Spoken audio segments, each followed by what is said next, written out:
Bonjour à tous, nous commençons le deuxième Pérec à la première Mishnah, L'Ilou Nishmat Raphaël Yaakov Ben Peretz Laurent.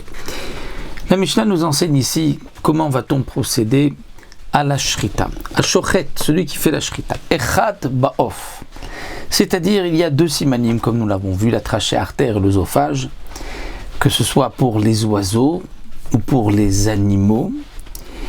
Nous devons couper la trachée artère et l'œsophage, mais pour les oiseaux, comme nous allons le voir, un seul siman suffit.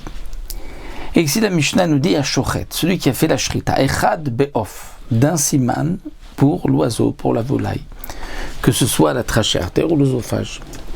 Ou bien Shnaim Babema, où il a coupé les deux simanim d'une bête domestique, d'une vache, d'un veau. Shritato kshera, sa shrita est kshera. La shrita est kshera. Alors bien sûr, on peut se poser la question, mais il a fait ce qu'il faut, donc pourquoi shritato kshera comme si ce n'était que bediavad? Et donc le Barthénoura nous explique, parce que les khatrila, même pour les oiseaux, il faut couper les deux simanim. Et donc c'est pour cela que le Tana va dire Ashochet bediavad, lorsque tu n'as fait qu'un seul siman, c'est kasher, mais pour l'oiseau tu dois faire les deux. Dans la Mishnah, c'est marqué, il a coupé les deux simanim de la bête. Là, c'est sûr que c'est les khatrila, étant donné qu'on ne peut pas faire plus. Mais, comme nous explique ici le Barthénoura, étant donné que, par la suite, comme la Mishnah nous a enseigné, c'est-à-dire au passage, le din du Of, donc on nous a marqué aussi Shnaim Babema sous cette forme. Et comme la Mishnah va nous enseigner aussi, tout de suite, Verubo chez les Chat Kamou, c'est-à-dire que la majorité du siman, c'est comme si on a coupé tout le siman. Et ça, c'est sûr, dit le Barthénoura, que ce n'est que Bediavad, parce que les Khatrila, il faut couper tout le siman. Donc, ce que la Mishnah nous a enseigné ici, c'est que pour un oiseau, Bediavad, ça suffit un seul siman, pour une bête, il faut deux. Nous avons vu que la majorité du siman, ou la majorité des deux simanim pour la bête, c'est suffisant, mais les khatrila, il faut couper les deux simanim pour la bête et un siman pour l'oiseau. Et le Barthénoura nous dit d'où est-ce qu'on apprend que pour un oiseau, c'est suffisant un seul siman. C'est parce que la Torah nous marque, voici la loi, Zot Torah ta be'ema ve'aof ve'chol nefesh achai ormeset b'mayim. C'est-à-dire que la Torah a mis la be'ema, la bête domestique, l'oiseau et les poissons. C'est-à-dire que la Torah a mis l'oiseau entre la bête et les poissons pour nous apprendre que il n'est pas nécessaire de faire les deux simanim parce que l'oiseau est aussi lié, il y a aussi un cache avec le poisson et le poisson n'a pas besoin de shrita. Alors ne pas faire du tout de shrita pour les oiseaux, non, il est aussi lié à la bête. Donc de là on apprend un seul siman. Le Barthénoura nous rappelle ici ce que nous avons déjà vu dans le premier Pérec et que nous allons voir aussi dans ce deuxième Pérec, les 5 psulim de Shrita.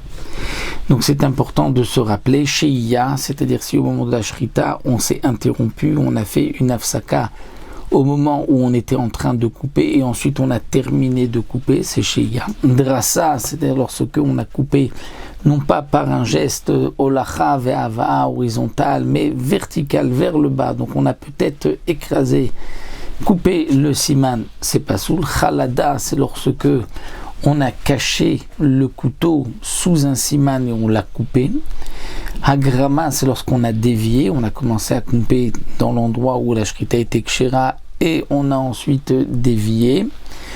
Ikur, c'est lorsqu'on a fait la shrita avec un couteau qui n'était pas bien aiguisé, qui avait une dent, qui avait donc une pegima.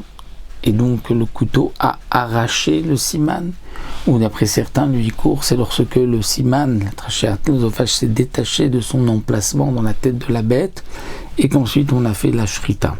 Et ça, on l'apprend, tous ces dinim-là, par Halacha, les Moshe Misinaï, puisque ça a été transmis à Moshe, comme on apprend du Pasuk, Kacher Tzivitira, qu'il y a des halachot, que Hachem a dit directement à Moshe sur la shrita, donc comme nous l'avons vu ici.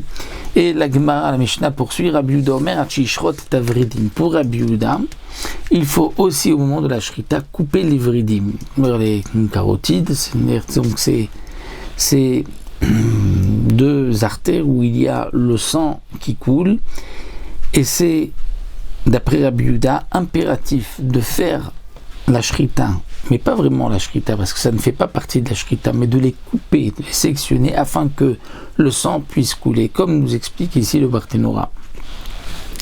Rabbi Yehuda nous parle de l'oiseau, parce que pour Rabbi Yehuda, il y a un problème. C'est que la bête, lorsque on veut la manger, il faut bien sûr lui enlever le sang qui se trouve dans les membres, dans la chair, dans la viande de la bête, et pour cela, nous allons faire la salaison de la mélicha pour pouvoir enlever le sel. Dans une bête que généralement on coupe en morceaux, donc il n'y a pas de problème, on fait la salaison et tout le sang va sortir, va couler. Mais pour l'oiseau, qui généralement était grillé tout entier sans le couper en morceaux, et bien Rabbi Yehuda nous dit, si on ne coupe pas au moment de la shrita les vridines, le sang reste à l'intérieur et il ne sortira pas. Et donc c'est pour cela que Rabbi Yehuda exige qu'au moment de la shrita, on coupe les vridim, les artères où il y a le sang, afin que le sang puisse couler, et que ensuite, lorsque on va prendre l'oiseau, même sans le couper en morceaux, et le saler directement, ce sera donc ainsi caché. La Mishnah continue. Chatzi echad ba'of. Si on a coupé la moitié d'un siman pour l'oiseau, nous avons vu qu'un oiseau c'est suffisant, un seul siman, la trachée, artère ou l'œsophage, on a coupé juste la moitié, la shrita et psoula. Ve'echad v'chetzi ba'beima, pour une bête où on doit couper 2 simanim, ou bien la majorité des deux, mais la majorité des deux, c'est-à-dire que chacun a été coupé dans sa majorité.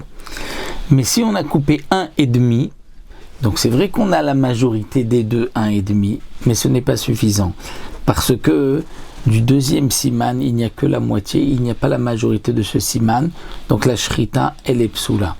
Mais rov echad bor verov shnaim babema, si on a coupé la majorité du siman pour l'oiseau, et la majorité des deux simans, c'est-à-dire que chaque siman a été coupé dans sa majorité, là dans ce cas-là, la shrita est kshera.